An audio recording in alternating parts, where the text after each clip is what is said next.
नमस्कार, HK news देख रहे हैं आप। आपके साथ मैं हूं संजय कश्यप। कानपुर के पुखराया में हुए ट्रेन दुर्घटना में कई लोग घर से बेघर हो गए।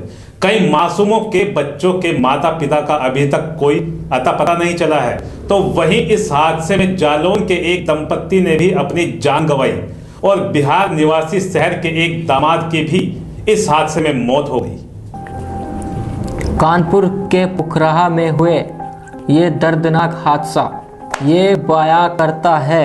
आप इन तस्वीरों में देख सकते हैं। इस हादसे में कई लोग बेघर हुए तो कईयों ने अपनी जान से हाथ धो दिया, तो कई मासूम ने के माँ बाप का ही पता नहीं।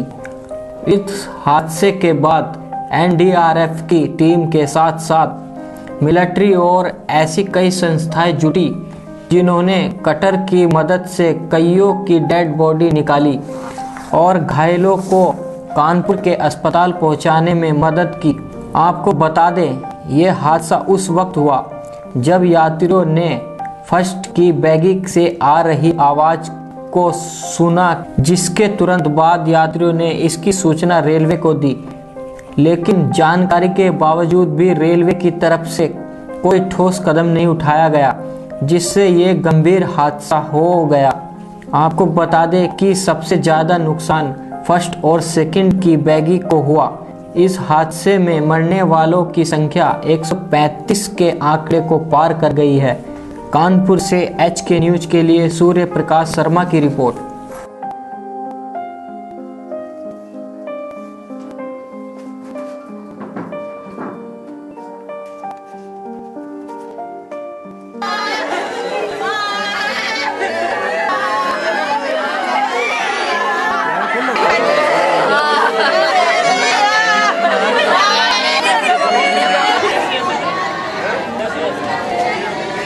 साड़ू भाई के लड़के की शादी में आ रहे थे, तो कहाँ पर जा रहे थे साड़ू भाई जी? कानपुर तक।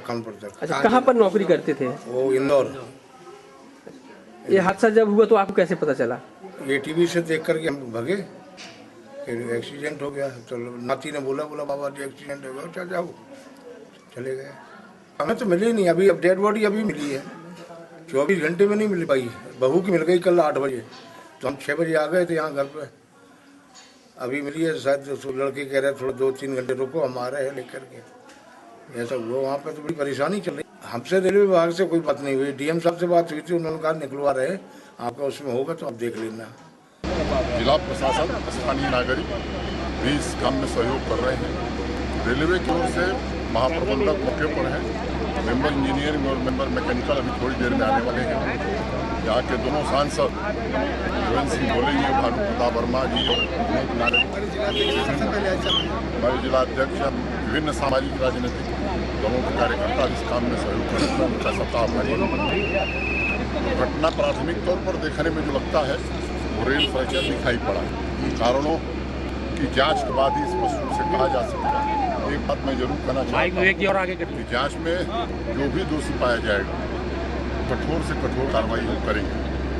मौत का कोई मुआवजा नहीं होता है, लेकिन एक सरकार ने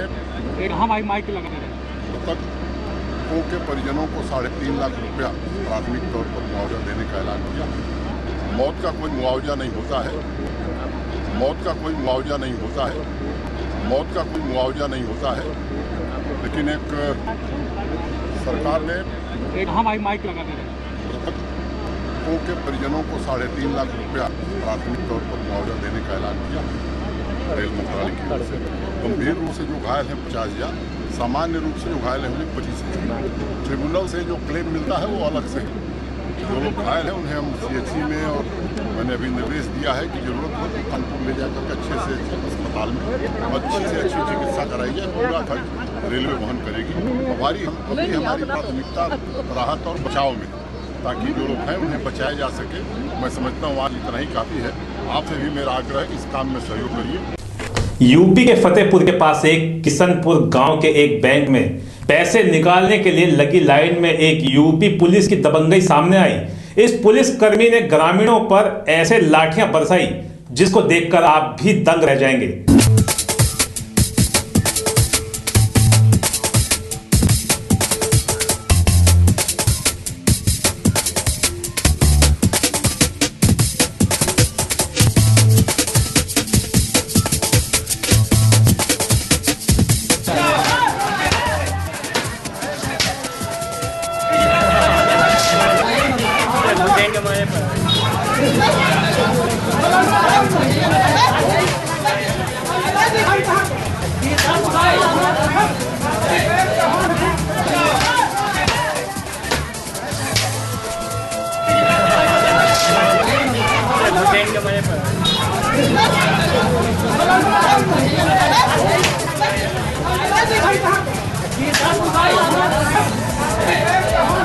जम्मू कश्मीर के राजौरी सेक्टर में पाकिस्तानी सीज फायर के दौरान रविवार को शहीद हुए बीएसएफ के जवान राय सिंह को उनके पैतृक गांव सापला में राजकीय सम्मान के साथ अंतिम संस्कार किया गया।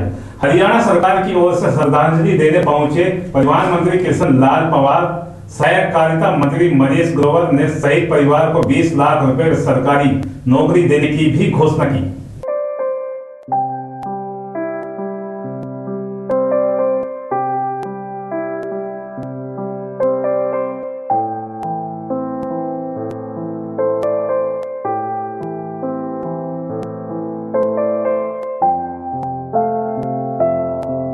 सुबह 9 बजे शहीद राय सिंह के पार्थिव शरीर को लेकर बीएसएफ के जवान राय सिंह के घर पहुंचे।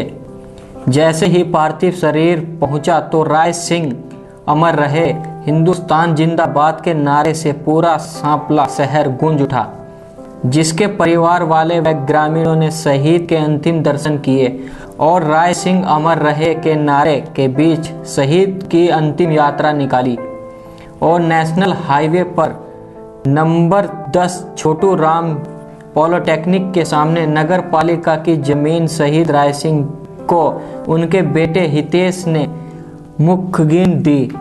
रोहतक से HK न्यूज के लिए देवेंद्र शर्मा की रिपोर्ट।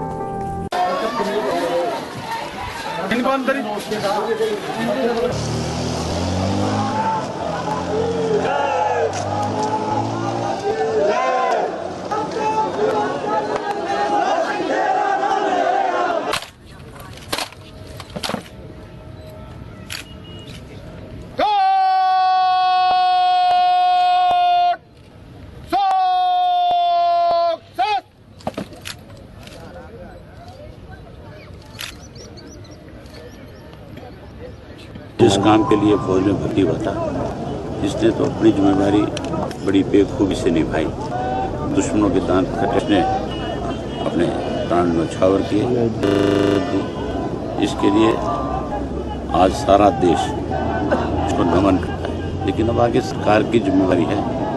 इसके 3 बच्चे हैं, गरीब परिवार से संबंध रखने वाले। इसके तीनों बच्चों की पढ़ाई का भी, उनके पालन पोषण का भी अब सरकार को इन बच्चों को अडॉप्ट करके अच्छी एजुकेशन इनको दे, ताकि भविष्य में और जो लोग हैं वो कहीं ना कहीं ये जरूर मान करके चलें कि केवल और केवल हमारी जिम्मेवारी नहीं, सरकार की उससे बड़ी जिम्मेवारी है कि अगर कोई हमारा बच्चा जा करके शहादत देता है तो फिर उसके परिवार की पूरी जिम्मेवारी सरकार की हो जाती है। इसलिए आने वाली पीढ़ियाँ जो इससे और ज़्यादा मजबूती के साथ देश की रक्षा में, इस देश की रखवाली के लिए ज़्यादा से ज़्यादा बच्चे फिर आगे बढ़कर फौज और बीएसएफ में जाने का। उनके बहादुरी को, जज्बे को सलाम करता हूँ। जिस बहादुरी से वो लड़े और बॉर्डर पर उन्होंने इस देश के लिए प्राण न्यौछावर कर दिए, ये हर नौजवान पीढ़ी के, हर साथी के लिए प्रेरणा है। मैं उम्मीद रखता हूँ और आग्रह करता हूँ सरकार को भी, जो शहीद फौज में हो या पैरामिलिट्री फोर्सेस में हो, उनको बराबर दिया जाए। और फौज को 50 लाख दिया है तो इनको भी 50 लाख देना चाहिए। और जहाँ तक हमारा संबंध है, एमपी पार्लियामेंट है, एमपी साहब ने कहा ये जहाँ पे दाह संस्कार हुआ है शहीद का, यहाँ वो पार्क बनवाएंगे, स्टैचू लगवाएंगे और मैं इनके नाम से और अपनी तनख्वाह में से 51,000 इस परिवार को मैं दूंगा ताकि ये तरक्की कर सकें।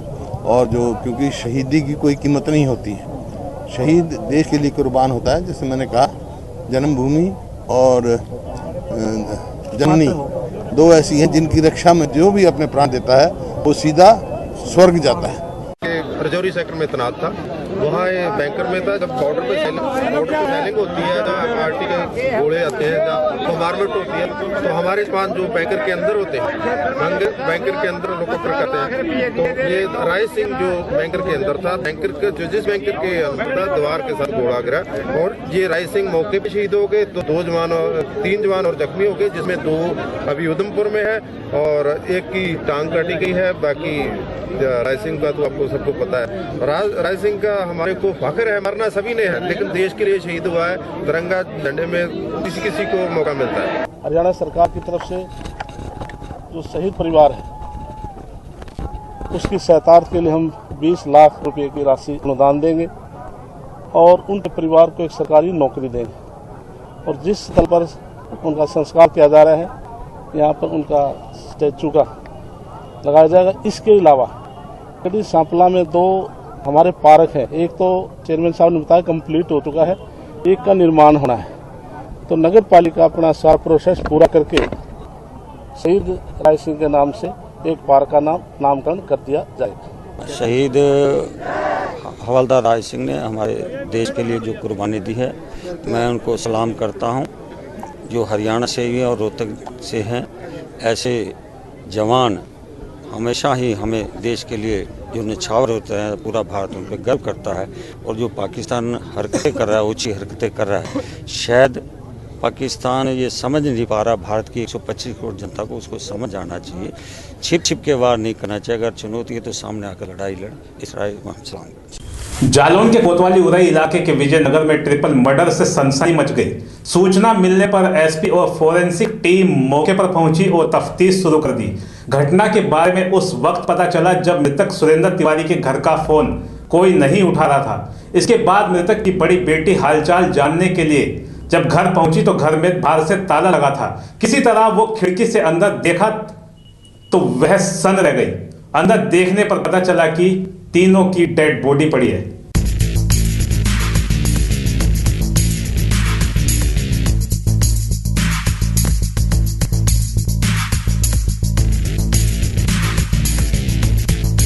घटना के बारे में उस वक्त पता चला जब मृतक सुरेंद्र तिवारी के घर का फोन कोई नहीं उठा रहा था। इसके बाद मृतक की बड़ी बेटी हालचाल जानने के लिए जब दोपहर को घर पहुंची तो घर से बाहर का ताला लगा हुआ था।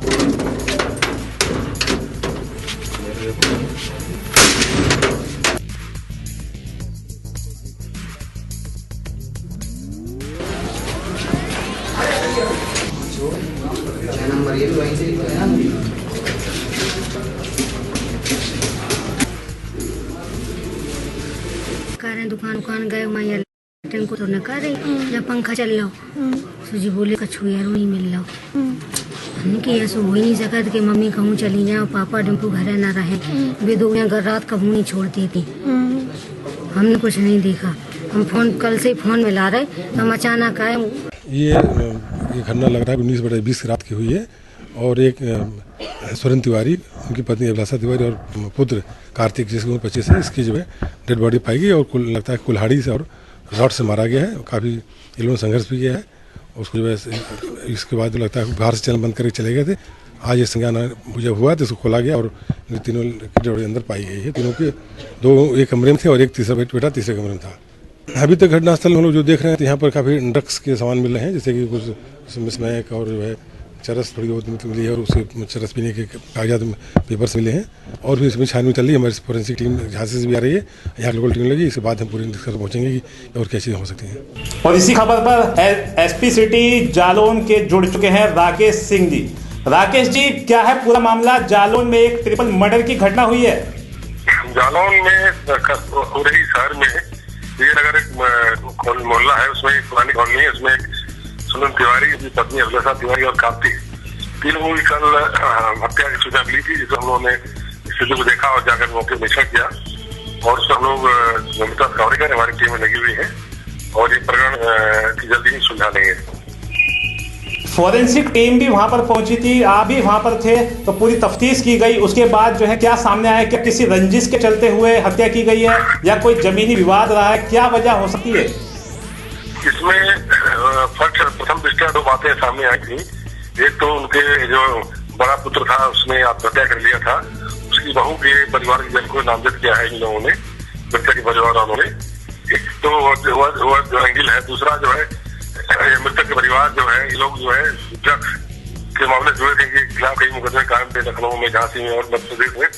दोनों चले थे। इनकी शरस और स्मैक बेचने की सूचनाएं लगातार मिली थी, जिसमें कि खिलाफ कार्रवाई होती रही है और लोग जेल भी जा चुके थे। तो दूसरा उनके ड्रग से जुड़ा जो हो सकता है।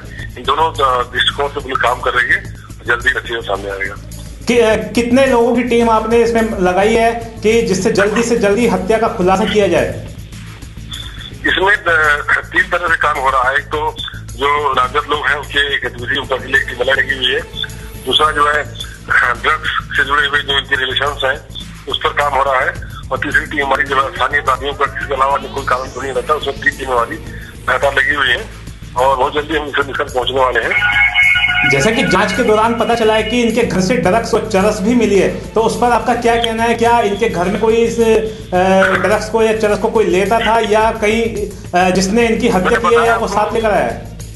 मैंने बताया ना कि आप जो है ड्रग्स का काम करते थे, चरस और स्मैक बेचने का काम करते थे। और गुलाना तिवारी 3 बार इसमें जेल भेज जा चुकी है पहले, और वह इसमें जो है इसीलिए स्मैक और ड्रग्स से जुड़ा मामला भी हो सकता है, इसलिए इस पर कार्रवाई हो रही है। बहुत बहुत शुक्रिया। तो ये थे एसपी सिटी जालौन राकेश कुमार जी, जो बता रहे थे कि ये हत्या हुई है। एक मकान में माता पिता और बेटे की हत्या की गई। जांच के दौरान घर से ड्रग्स और स्मैक चरस मिले हैं।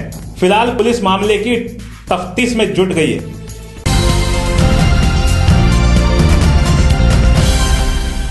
प्रदेश सरकार के खिलाफ भाजपा कर रही भ्रष्टाचार पर चार्जशीट तैयार। राज्यपाल को सौंपे जाएंगे चार्जशीट। हमीरपुर के परिधि गृह में हुई भाजपा चार्जशीट कमेटी की बैठक और पत्रकार वार्ता की। हमीरपुर के परिधि गृह में जिला भाजपा की चार्जशीट कमेटी की बैठक जिलाध्यक्ष अनिल ठाकुर की अध्यक्ष में हुई।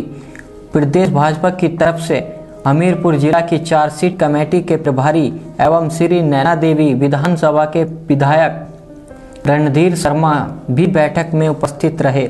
हमने चार्जशीट में जहां वर्तमान सरकार के विभागों में घटे घोटाले उनको शामिल करने का निर्णय लिया है, वहीं इस सरकार के दौरान जो विकास प्रभावित हुआ है, विशेषकर पिछली भारतीय जनता पार्टी सरकार के समय शुरू हुए विकास कार्य जो रुके हैं, उनको उजागर करेंगे। जिसमें हमीरपुर जिला के साथ तो बहुत बड़ा अन्याय इस सरकार ने इन 4 सालों में किया है, उन सभी बातों को, चाहे वो वाइल्ड लाइफ कंजर्वेटर फॉरेस्ट का ऑफिस बंद करने की बात हो, हिमुडा का ऑफिस शिफ्ट करने की बात हो, मेडिकल कॉलेज शुरू ना करने की बात हो, टेक्निकल यूनिवर्सिटी का काम ना करने की बात हो, ऐसे अनेक विषयों को उसमें शामिल किया जाएगा। और उसके साथ साथ जो हमने निर्णय लिया है कि मुख्यमंत्री से लेकर मंत्रियों, विधायकों और बोर्डों, निगमों के अध्यक्षों, उपाध्यक्षों और अन्य नेताओं के भ्रष्टाचार के मामले भी इसमें शामिल किए जाएंगे। उस दृष्टि से भी हमीरपुर जिला के संबंधित कांग्रेस नेताओं ने जो यहाँ पर भ्रष्टाचार किया है, उसके भी तमाम सबूत जो है वो हमें मिले हैं। चाहे वो भू माफिया की बात हो, चाहे खनन माफिया की बात हो, इनको संरक्षण देने का काम और इनको करने का काम कांग्रेस के नेताओं ने इस जिले में किया है, जिसके अनेक प्रमाण हमें मिले हैं। और कांग्रेस सरकार का 4 साल का कार्यकाल पूरा होने पर हम पूरे प्रदेश की कांग्रेस सरकार के खिलाफ एक चार्जशीट जो है महामहिम राज्यपाल महोदय को सौंपेंगे।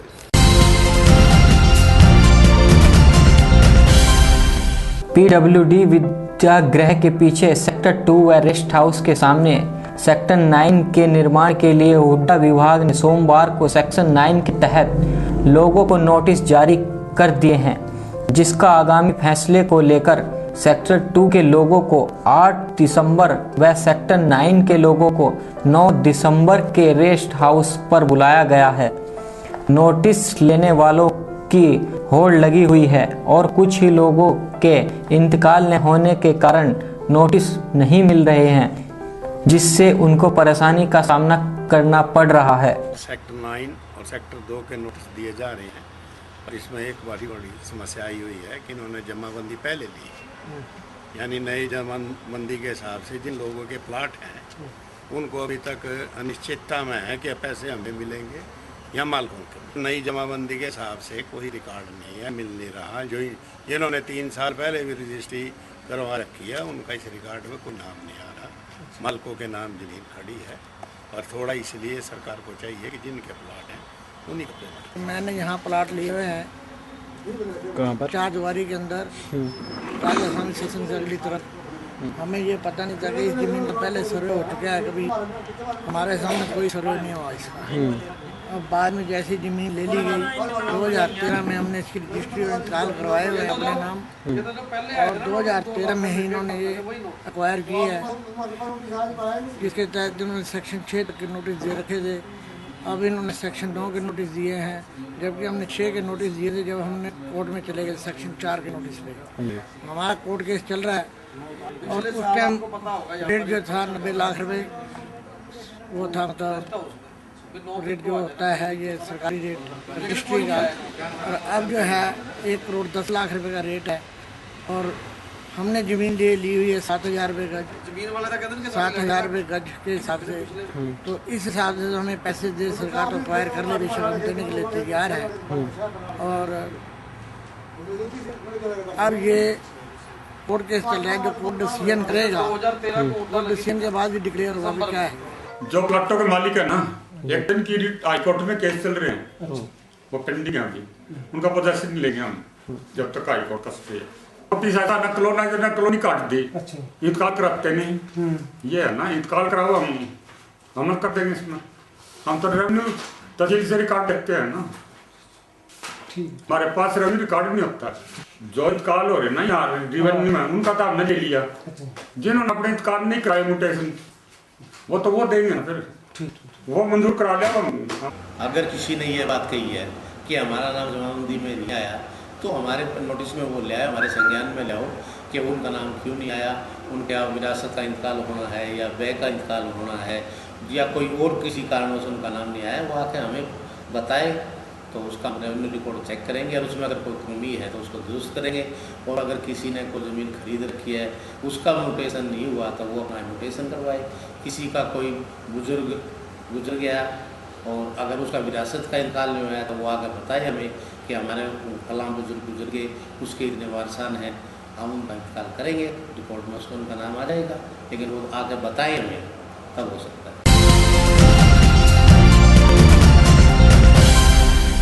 मुजफ्फरनगर में मोदी सरकार द्वारा नोटबंदी के विरुद्ध में विपक्षी पार्टियों ने जमकर हंगामाबाजी करते हुए नगर के प्रमुख चौराहे पर सड़कों पर जाम लगाकर धरना प्रदर्शन किया। राष्ट्रीय लोकदल पार्टी के नेताओं और कार्यकर्ताओं ने जहां प्रशासन से बिना अनुमति लिए शहर के व्यस्तम चौराहे महावीर चौक पर जाम लगाकर विरोध प्रदर्शन किया, वहीं कांग्रेस पार्टी भी भारत सरकार के नोटबंदी के फैसले पर उग्र दिखाई दी।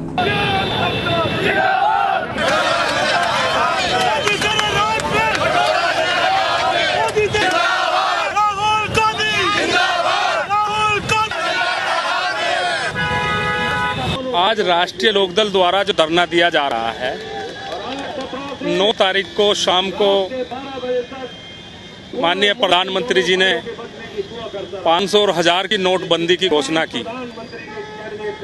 अब हम उस पर नहीं जा रहे कि वो घोषणा की, लेकिन जो उससे आम जनता को जो परेशानी उत्पन्न हुई है, आम जनता को जो परेशानी है, चाहे बुजुर्ग हो, चाहे महिला हो, गरीब किसान को इससे भारी ज़्यादा परेशानी है।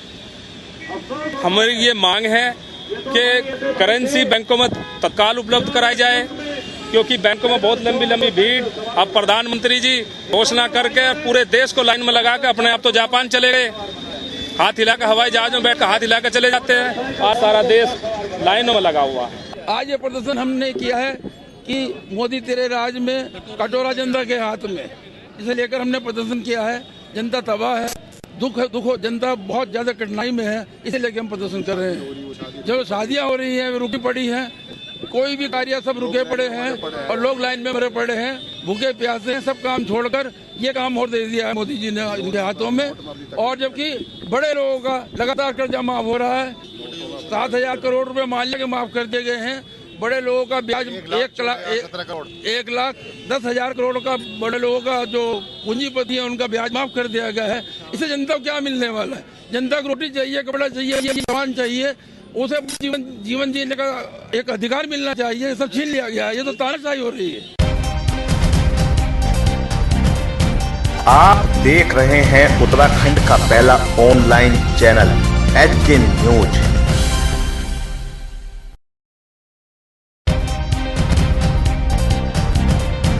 आप देख रहे हैं उत्तराखंड का पहला online channel HK news.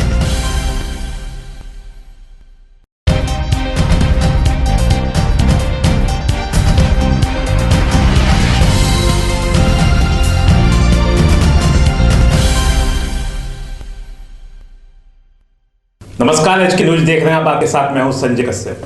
Kanpur के पास पुखराया में इंदौर पटना एक्सप्रेस के 14 डिब्बे पटरी से उतरने के बाद 96 लोगों की मौत हो गई, जबकि 150 से ज्यादा घायल हो गए। ये हादसा रविवार सुबह करीब 3:10 पर हुआ। उस समय ज्यादातर यात्री नींद में थे। एसी कोच समेत 2 स्लीपर बोगियों को सबसे ज्यादा नुकसान पहुंचा है।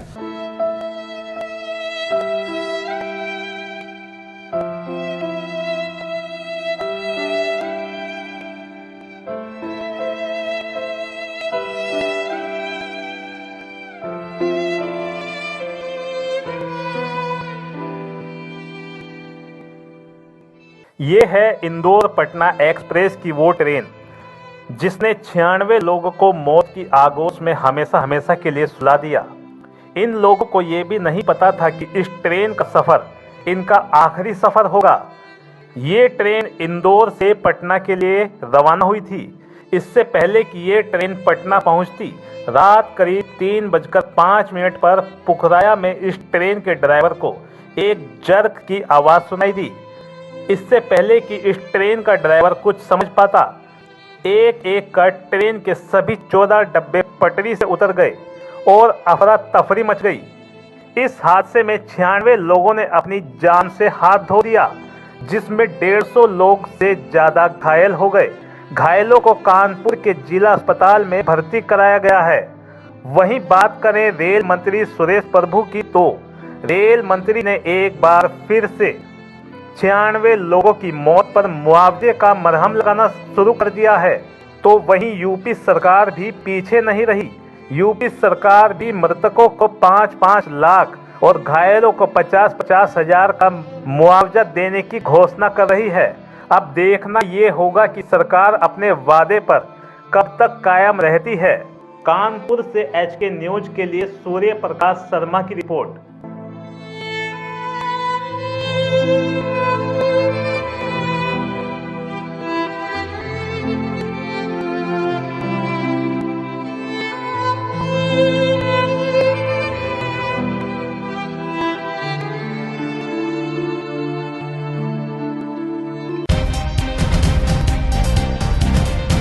आप देख रहे हैं उत्तराखंड का पहला ऑनलाइन चैनल एचके न्यूज।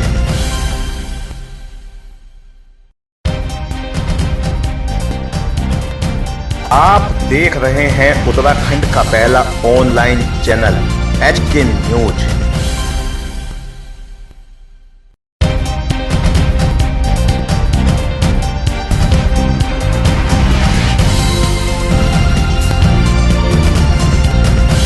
नमस्कार, एचके न्यूज देख रहे हैं आप। आपके साथ मैं हूं संजय कश्यप।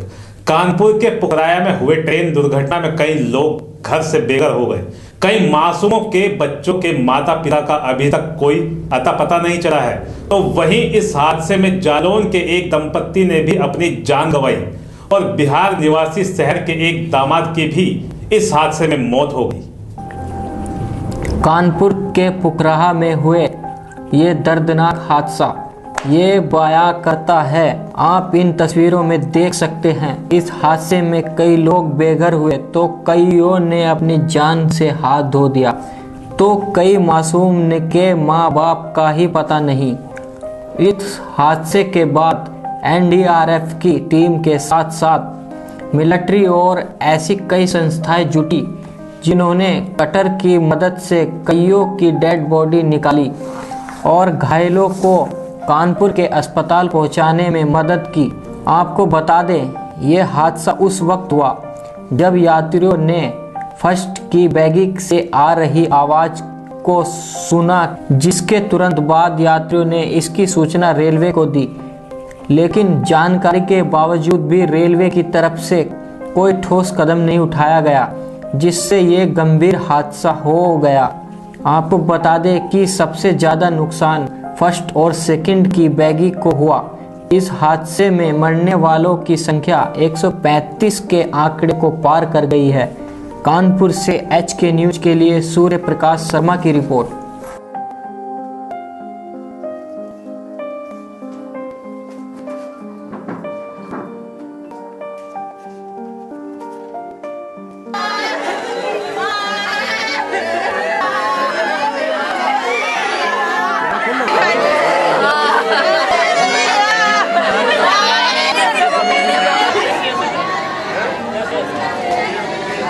साड़ू भाई के लड़के की शादी में आ रहे थे। तो कहाँ पर जा रहे थे साड़ू भाई? कानपुर तक। अच्छा, कहाँ पर नौकरी करते थे? वो इंदौर।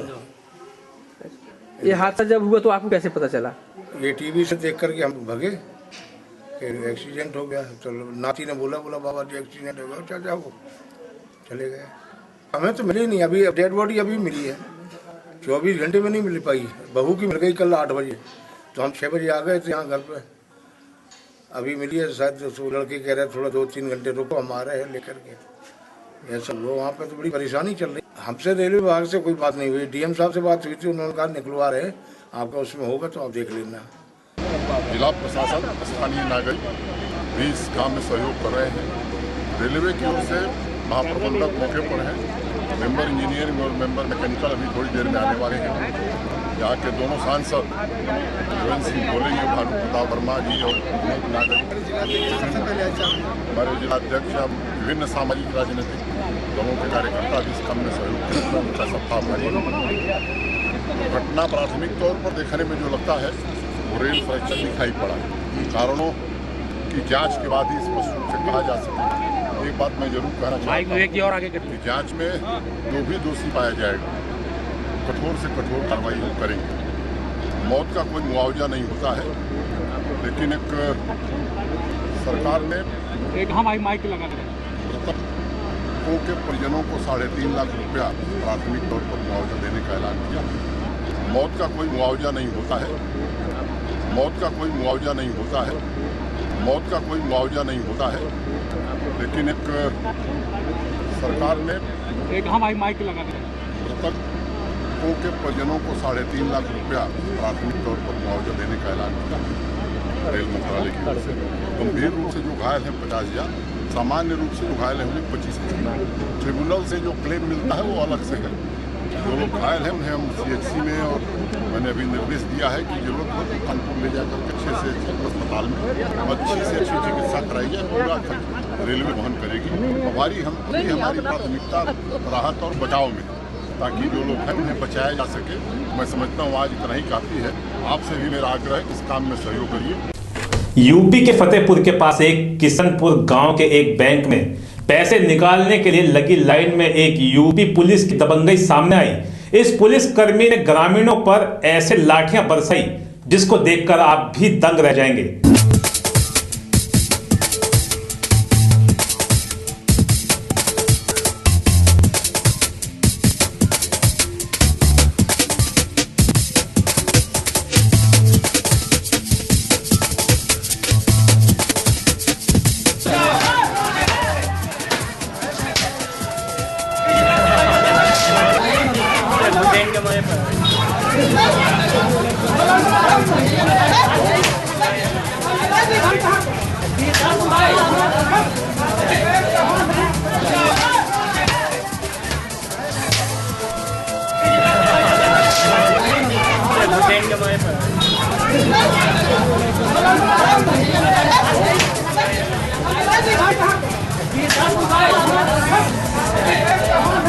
जम्मू कश्मीर के राजौरी सेक्टर में पाकिस्तानी सीज फायर के दौरान रविवार को शहीद हुए बीएसएफ के जवान राय सिंह को उनके पैतृक गांव सापला में राजकीय सम्मान के साथ अंतिम संस्कार किया गया।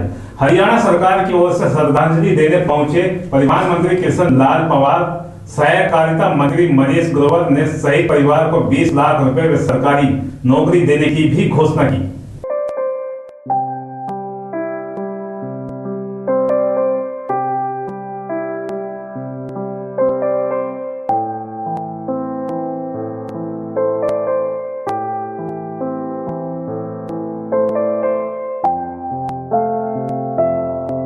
सुबह 9 बजे शहीद राय सिंह के पार्थिव शरीर को लेकर बीएसएफ के जवान राय सिंह के घर पहुंचे।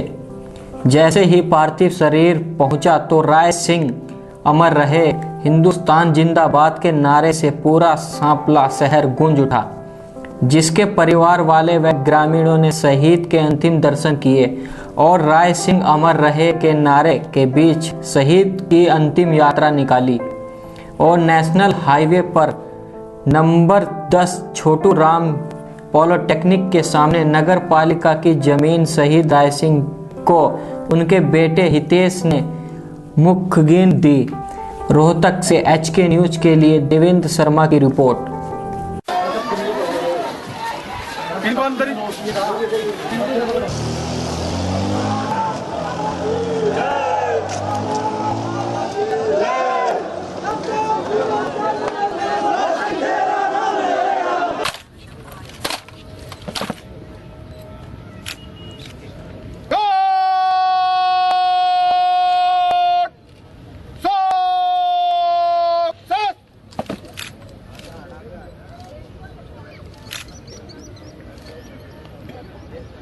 जिस काम के लिए फौज में भर्ती हुआ था, इसने तो अपनी जिम्मेदारी बड़ी बेखूबी से निभाई। दुश्मनों के दांत खट्टे करते हुए इसने अपने प्राण न्यौछावर किए, इसने शहादत दी। इसके लिए आज सारा देश इसको नमन करता है। लेकिन अब आगे सरकार की जिम्मेदारी है। इसके 3 बच्चे हैं, गरीब परिवार से संबंध रखने वाले। इसके तीनों बच्चों की पढ़ाई का भी, उनके पालन पोषण का भी अब सरकार को इन बच्चों को अडॉप्ट करके एक अच्छी एजुकेशन इनको दे, ताकि भविष्य में वो जो लोग हैं वो कहीं ना कहीं ये जरूर मान करके चलें कि केवल और केवल हमारी जिम्मेवारी नहीं, सरकार की उससे बड़ी जिम्मेवारी है कि अगर कोई हमारा बच्चा जा करके शहादत देता है तो फिर उसके परिवार की पूरी जिम्मेवारी सरकार की हो जाती है। इसलिए आने वाली पीढ़ियाँ जो इससे और ज़्यादा मजबूती के साथ देश की रक्षा में, देश की रखवाली के लिए ज़्यादा से ज़्यादा बच्चे फिर आगे बढ़कर फौज और BSF में जाने पाते हैं। उनके बहादुरी को, जज्बे को सलाम करता हूँ। इस बहादुरी से वो लड़े और बॉर्डर पर उन्होंने इस देश के लिए प्राण न्यौछावर कर दिए। ये हर नौजवान पीढ़ी के, हर साथी के लिए प्रेरणा है। मैं उम्मीद रखता हूँ और आग्रह करता हूँ सरकार को भी, जो शहीद फौज में हो या पैरामिलिट्री फोर्सेस में हो, उनको बराबर दिया जाए। और फौज को 50 लाख दिया है तो इनको भी 50 लाख देना चाहिए।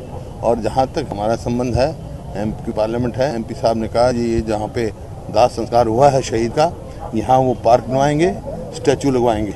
और मैं अब इनके नाम से और अपनी तनख्वाह में से 51,000 इस परिवार को मैं दूंगा ताकि ये तरक्की कर सकें। और जो, क्योंकि शहीदी की कोई कीमत नहीं होती है, शहीद देश के लिए कुर्बान होता है। जैसे मैंने कहा, जन्मभूमि और जननी 2 ऐसी हैं जिनकी रक्षा में जो भी अपने प्राण देता है वो सीधा स्वर्ग जाता है। रजौरी सेक्टर में तैनात था, वहाँ बैंकर में था। जब बॉर्डर पे साइलिंग होती है, जहाँ पार्टी के गोले आते हैं, जहाँ मारपीट होती है, तो हमारे जवान जो बैंकर के अंदर होते हैं, बैंकर के अंदर लोकअप करते हैं। तो ये राय सिंह जो बैंकर के अंदर था, बैंकर के जो जिस बैंकर के अंदर था, दीवार के साथ गोला गिरा और ये राय सिंह मौके पे शहीद हो गए। तो 3 जवान और जख्मी हो गए, जिसमें 2 अभी उधमपुर में है और एक की टांग काटी गई है। बाकी राय सिंह का तो आपको सबको पता है।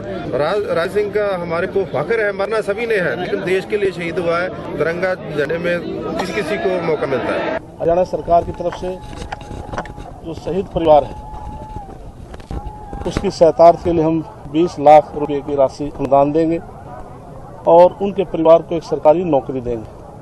और जिस स्थल पर उनका संस्कार किया जा रहा है, यहाँ पर उनका स्टैचू का लगाया जाएगा। इसके अलावा गढ़ी सांपला में 2 हमारे पार्क हैं। एक तो चेयरमैन साहब ने बताया कंप्लीट हो चुका है, एक का निर्माण होना है। तो नगर पालिका अपना सारा प्रोसेस पूरा करके शहीद राय सिंह के नाम से एक पार्क का नामकरण कर दिया जाएगा। शहीद हवलदार राय सिंह ने हमारे देश के लिए जो कुर्बानी दी है, मैं उनको सलाम करता हूं। जो हरियाणा से ही और रोहतक से हैं, ऐसे जवान हमेशा ही हमें देश के लिए जो निछावर होते हैं, पूरा भारत उन पर गर्व करता है। और जो पाकिस्तान हरकतें कर रहा है, ऊँची हरकतें कर रहा है, शायद पाकिस्तान ये समझ नहीं पा रहा। भारत की 125 करोड़ जनता को उसको समझ आना चाहिए। छिप के वार नहीं करना चाहिए। अगर चुनौती तो सामने आकर लड़ाई लड़। इस राय में सलाम। जालौन के कोतवाली उरई इलाके के विजयनगर में ट्रिपल मर्डर से सनसनी मच गई। सूचना मिलने पर SP और फोरेंसिक टीम मौके पर पहुंची और तफ्तीश शुरू कर दी।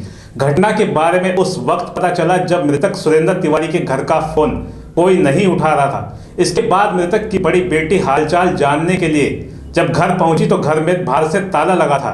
किसी तरह वो खिड़की से अंदर देखा तो वह सन्न रह गई। अंदर देखने पर पता चला कि तीनों की डेड बॉडी पड़ी है।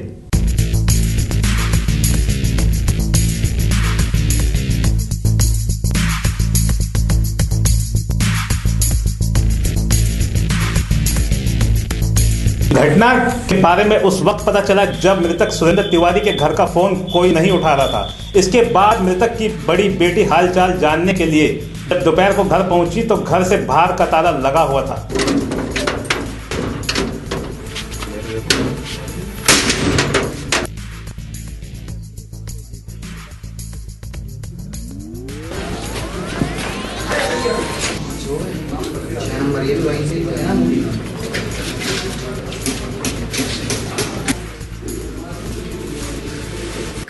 दुकान गए हुआ यार टाइम को तो न कर रही या पंखा चल रहा सुजी बोले कुछ यारो नहीं मिल रहा हमने कि ऐसा हो ही सकत कि मम्मी कहूँ चली जाए पापा डिम्पू घर ना रहे वे दो जगह रात कभी नहीं छोड़ती थी।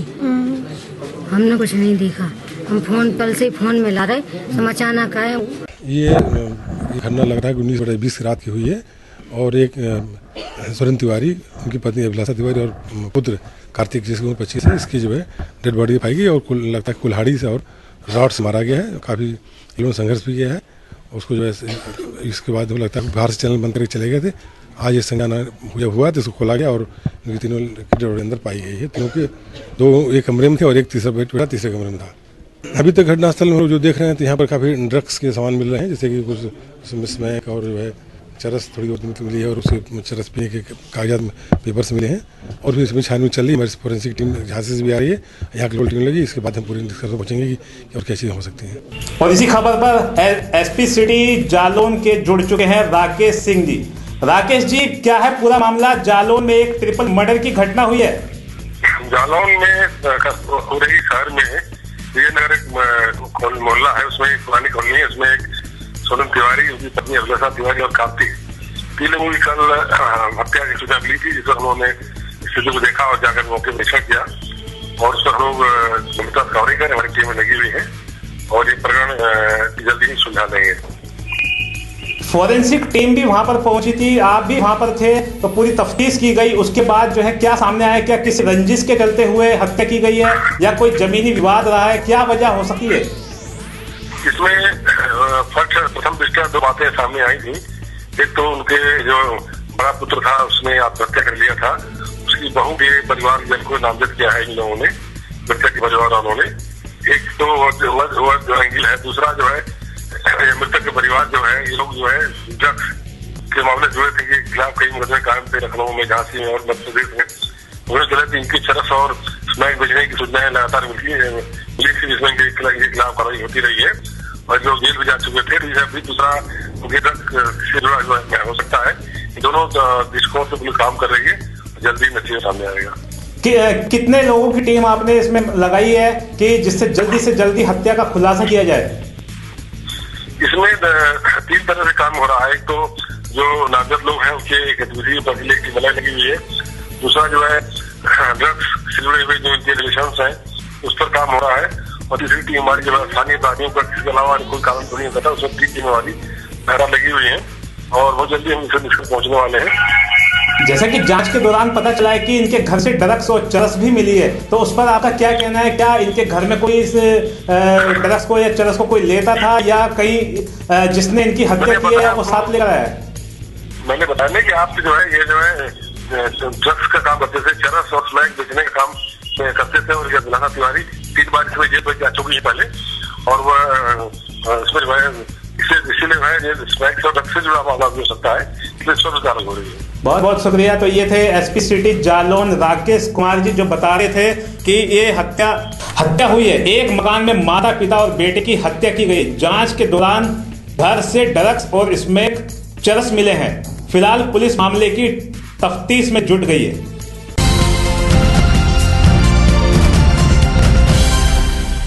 प्रदेश सरकार के खिलाफ भाजपा कर रही भ्रष्टाचार पर चार्जशीट तैयार। राज्यपाल को सौंपे जाएंगे चार्जशीट।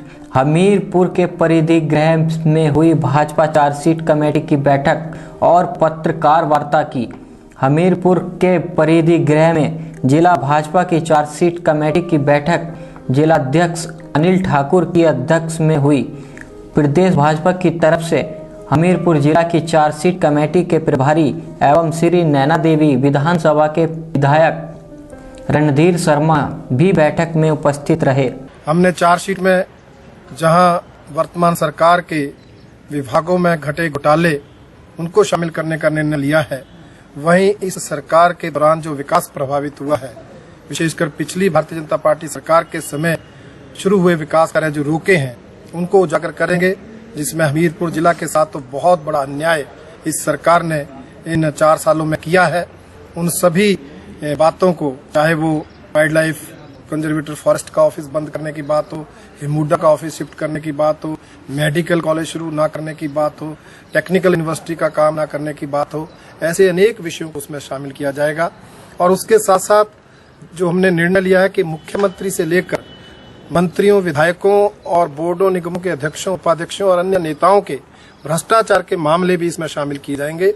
उस दृष्टि से भी हमीरपुर जिला के संबंधित कांग्रेस नेताओं ने जो यहाँ पर भ्रष्टाचार किया है उसके भी तमाम सबूत जो है वो हमें मिले हैं, चाहे वो भू माफिया की बात हो, चाहे खनन माफिया की बात हो।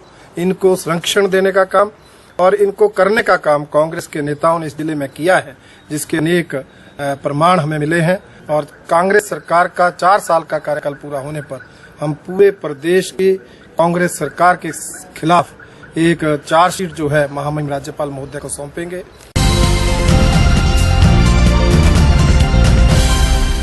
पीडब्ल्यूडी विद्यागृह के पीछे सेक्टर 2 रेस्ट हाउस के सामने सेक्टर 9 के निर्माण के लिए हुड्डा विभाग ने सोमवार को सेक्टर 9 के तहत लोगों को नोटिस जारी कर दिए हैं, जिसका आगामी फैसले को लेकर सेक्टर 2 के लोगों को 8 दिसंबर व सेक्टर 9 के लोगों को 9 दिसंबर के रेस्ट हाउस पर बुलाया गया है।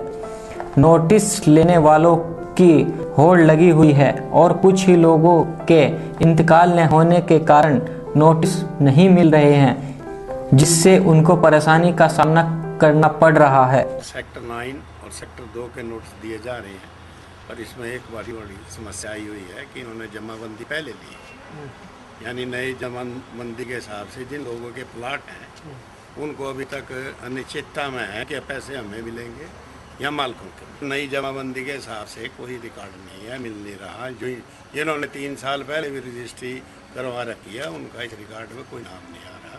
मालिकों के नाम जमीन खड़ी है और थोड़ा इसलिए सरकार को चाहिए कि जिनके प्लाट हैं उन्हीं को पेमेंट। मैंने यहाँ प्लाट लिए हुए हैं, कहाँ पर? 4 द्वारी के अंदर, राजस्थान सेक्शन से अगली तरफ। हमें ये पता नहीं था कि इस जमीन का पहले सर्वे उठ गया है, कभी हमारे सामने कोई सर्वे नहीं हुआ इसका। और बाद में जैसी ज़मीन ले ली गई 2013 में हमने इसकी रजिस्ट्री और इंतकाल करवाए हुए हैं अपने नाम, और 2013 में ही इन्होंने ये एक्वायर की है, जिसके तहत इन्होंने सेक्शन 6 तक के नोटिस दे रखे थे। अब इन्होंने सेक्शन 9 के नोटिस दिए हैं, जबकि हमने 6 के नोटिस दिए थे जब हमने कोर्ट में चले गए सेक्शन 4 के नोटिस पे।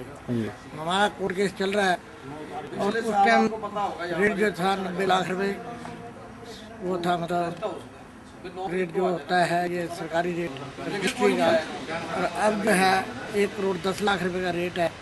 और हमने ज़मीन ली हुई है 7,000 रुपये गज, 7,000 रुपये गज के हिसाब से। तो इस हिसाब से तो हमें पैसे दे सरकार तो एक्वायर कर ले, बेशक हम देने के लिए तैयार है। और अब ये कोर्ट केस चल रहा है, जो कोर्ट डिसीजन करेगा, कोर्ट डिसीजन के बाद भी डिक्लेयर होगा क्या है। जो प्लाटर मालिक है ना, एक टन की हाईकोर्ट में केस चल रहे हैं, वो पेंडिंग है अभी, उनका पोजेशन नहीं लेंगे हम जब तक हाईकोर्ट का स्टे है। नोटिस ऐसा नकलो नहीं काट दी, इंतकाल कराते नहीं, ये है ना, इंतकाल कराओ हम अमल कर देंगे इसमें। हम तो रेवेन्यू तहसील से रिकॉर्ड लिखते हैं ना, हमारे पास रेवेन्यू रिकॉर्ड नहीं होता है। जो इंतकाल हो रहे ना यार रेवेन्यू में, उनका तो हमने ले लिया। जिन्होंने अपने इंतकाल नहीं कराए म्यूटेशन, वो तो वो देंगे ना, फिर वो मंजूर करा लिया हम। अगर किसी ने ये बात कही है कि हमारा नाम जमाबंदी में नहीं आया, तो हमारे नोटिस में वो ले आए, हमारे संज्ञान में ले आओ कि वो उनका नाम क्यों नहीं आया, उनका विरासत का इंतकाल होना है या व्यय का इंतकाल होना है या कोई और किसी कारणों से उनका नाम नहीं आया, वो आके हमें बताए तो उसका हम रेवेन्यू रिकॉर्ड चेक करेंगे और उसमें अगर कोई कमी है तो उसको दुरुस्त करेंगे। और अगर किसी ने कोई ज़मीन खरीद रखी है उसका म्यूटेशन नहीं हुआ तो वो अपना म्यूटेशन करवाए। किसी का कोई बुजुर्ग गुजर गया और अगर उसका विरासत का इंतकाल नहीं हुआ तो वो आगे बताए हमें कि हमारे फलां बुजुर्ग गुजर गए, उसके इतने वारसान हैं, हम उनका इंतकाल करेंगे, रिकॉर्ड में उसका उनका नाम आ जाएगा। लेकिन वो आगे बताए हमें तब हो सकता है।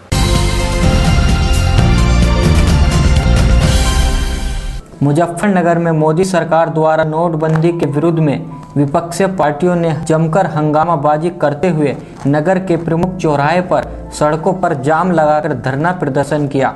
राष्ट्रीय लोकदल पार्टी के नेताओं और कार्यकर्ताओं ने जहां प्रशासन से बिना अनुमति लिए शहर के व्यस्तम चौराहे महावीर चौक पर जाम लगाकर विरोध प्रदर्शन किया, वहीं कांग्रेस पार्टी भी भारत सरकार के नोटबंदी के फैसले पर उग्र दिखाई दी।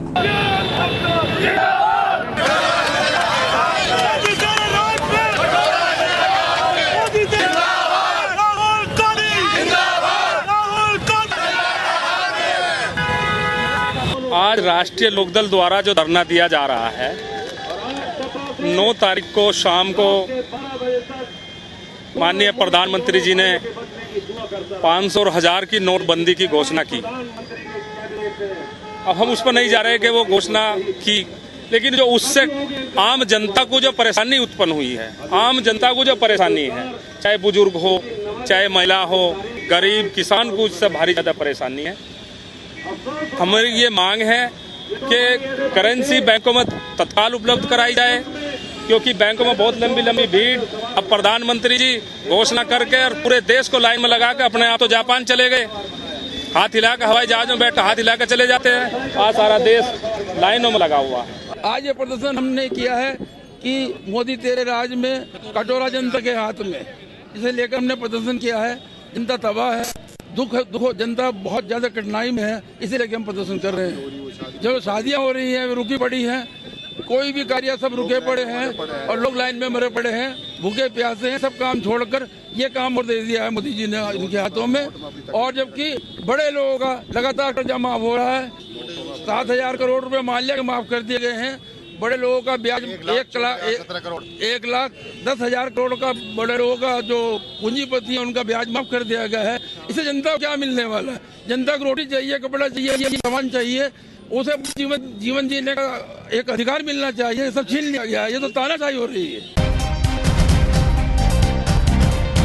आप देख रहे हैं उत्तराखंड का पहला ऑनलाइन चैनल HK न्यूज।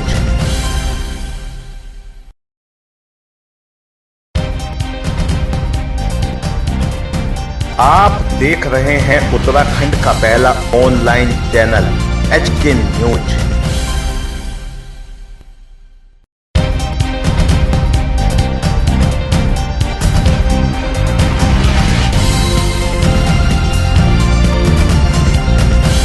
नमस्कार, HK न्यूज देख रहे हैं आप। आपके साथ मैं हूं संजय कश्यप। कानपुर के पुखराया में हुए ट्रेन दुर्घटना में कई लोग घर से बेघर हो गए। कई मासूमों के बच्चों के माता पिता का अभी तक कोई अता पता नहीं चला है। तो वहीं इस हादसे में जालौन के एक दंपत्ति ने भी अपनी जान गंवाई और बिहार निवासी शहर के एक दामाद की भी इस हादसे में मौत हो गई। कानपुर के पुखराहा में हुए ये दर्दनाक हादसा ये बयां करता है, आप इन तस्वीरों में देख सकते हैं। इस हादसे में कई लोग बेघर हुए तो कईयों ने अपनी जान से हाथ धो दिया, तो कई मासूम ने के माँ बाप का ही पता नहीं। इस हादसे के बाद NDRF की टीम के साथ साथ मिलिट्री और ऐसी कई संस्थाएं जुटी, जिन्होंने कटर की मदद से कईयों की डेड बॉडी निकाली और घायलों को कानपुर के अस्पताल पहुंचाने में मदद की। आपको बता दें, ये हादसा उस वक्त हुआ जब यात्रियों ने फर्स्ट की बैगी से आ रही आवाज़ को सुना, जिसके तुरंत बाद यात्रियों ने इसकी सूचना रेलवे को दी, लेकिन जानकारी के बावजूद भी रेलवे की तरफ से कोई ठोस कदम नहीं उठाया गया, जिससे ये गंभीर हादसा हो गया। आपको बता दें कि सबसे ज़्यादा नुकसान फर्स्ट और सेकंड की बैगी को हुआ, इस हादसे में मरने वालों की संख्या 135 के आंकड़े को पार कर गई है। कानपुर से HK न्यूज के लिए सूर्य प्रकाश शर्मा की रिपोर्ट।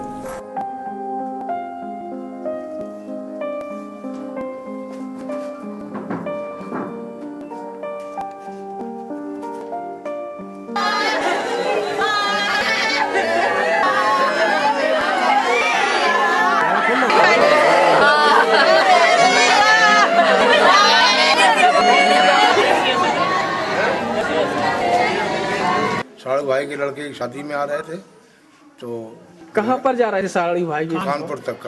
अच्छा, कहाँ पर नौकरी करते थे वो? इंदौर। ये हादसा जब हुआ तो आपको कैसे पता चला? ये टीवी से देख करके हम भगे, फिर एक्सीडेंट हो गया। तो नाती ने बोला बाबा जी एक्सीडेंट हो गया, चल जाओ, चले गए। हमें तो मिली नहीं, अभी डेड बॉडी अभी मिली है, 24 घंटे में नहीं मिल पाई। बहू की मिल गई कल 8 बजे, तो हम 6 बजे आ गए थे यहाँ घर पे, अभी मिली है। शायद तो लड़के कह रहे थोड़ा 2-3 घंटे रुको, हम आ रहे हैं लिख करके। ऐसा हुआ, वहाँ पे थोड़ी परेशानी चल रही। हमसे रेलवे विभाग से कोई बात नहीं हुई, DM साहब से बात हुई थी, उन्होंने कहा निकलवा रहे, आपका उसमें होगा तो आप देख लेना। जिला प्रशासन, स्थानीय नागरिक भी इस काम में सहयोग कर रहे हैं। रेलवे की ओर से महाप्रबंधक मौके पर हैं, मेंबर इंजीनियरिंग और मेंबर मैकेनिकल अभी थोड़ी देर में आने वाले हैं। यहाँ के दोनों सांसद योगेंद्र सिंह बोरेंगे, भानु प्रताप वर्मा जी और हमारे जिलाध्यक्ष, विभिन्न सामाजिक राजनीतिक दलों के कार्यकर्ता भी इस काम में सहयोग करते हैं। उनका सप्ताह भारी घटना प्राथमिक तौर पर देखने में जो लगता है वो रेल फ्रैक्चर दिखाई पड़ा। कारणों की जांच के बाद ही स्पष्ट रूप से कहा जा सकता है। एक बात मैं जरूर कहना चाहता हूँ कि जांच में जो भी दोषी पाया जाएगा कठोर से कठोर कार्रवाई हम करेंगे। मौत का कोई मुआवजा नहीं होता है, लेकिन एक सरकार ने मृतकों के परिजनों को 3.5 लाख रुपया प्राथमिक तौर पर मुआवजा देने का ऐलान किया। मौत का कोई मुआवजा नहीं होता है, मौत का कोई मुआवजा नहीं होता है, मौत का कोई मुआवजा नहीं होता है, लेकिन एक सरकार ने मृतकों के परिजनों को 3.5 लाख रुपया प्राथमिक तौर पर मुआवजा देने का ऐलान किया रेल मंत्रालय की ओर से। गंभीर रूप से जो घायल हैं 50,000, सामान्य रूप से जो घायल हैं उन्हें 25,000। ट्रिब्यूनल से जो क्लेम मिलता है वो अलग से है। जो लोग घायल हैं उन्हें हम CHC में, और मैंने अभी निर्देश दिया है कि जरूरत हो तो कानपुर ले जाकर अच्छे से अस्पताल में अच्छी से अच्छी चिकित्सा कराइए। पूरा खर्च रेलवे वहन करेगी। हमारी प्राथमिकता राहत और बचाव में, ताकि जो लोग हैं उन्हें बचाया जा सके। मैं समझता हूँ आज इतना ही काफ़ी है। आपसे भी मेरा आग्रह है कि इस काम में सहयोग करिए।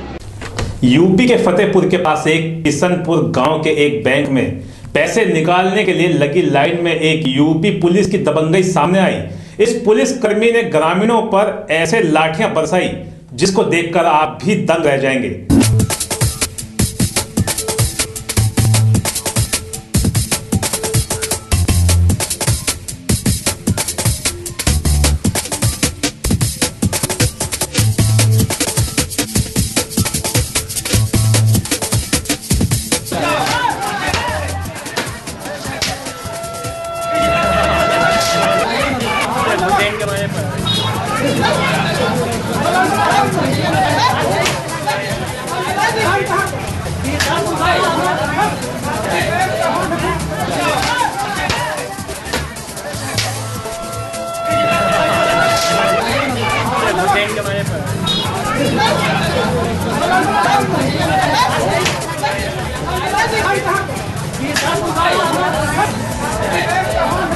जम्मू कश्मीर के राजौरी सेक्टर में पाकिस्तानी सीज फायर के दौरान रविवार को शहीद हुए BSF के जवान राय सिंह को उनके पैतृक गांव साबला में राजकीय सम्मान के साथ अंतिम संस्कार किया गया। हरियाणा सरकार की ओर से श्रद्धांजलि देने पहुंचे परिवहन मंत्री कृष्ण लाल पंवार, सहकारिता मंत्री मनीष ग्रोवर ने शहीद परिवार को 20 लाख रुपए में सरकारी नौकरी देने की भी घोषणा की।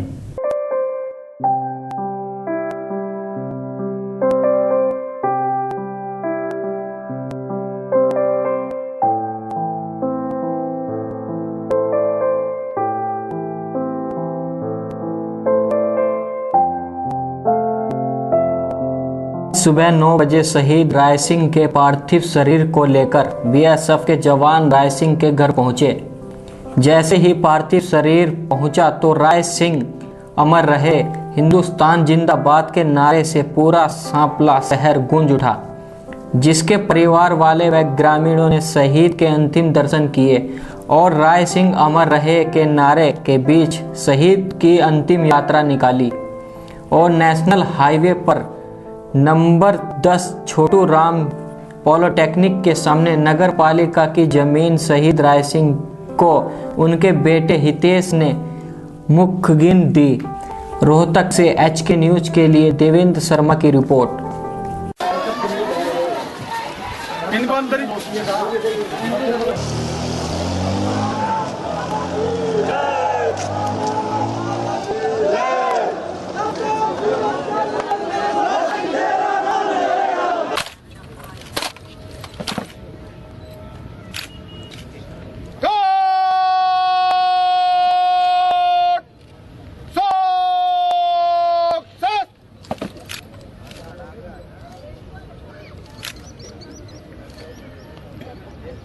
जिस काम के लिए फौज में भर्ती हुआ था, इसने तो अपनी जिम्मेदारी बड़ी बेखूबी से निभाई। दुश्मनों के दांत खट्टे करते हुए इसने अपने प्राण न्यौछावर किए। इसने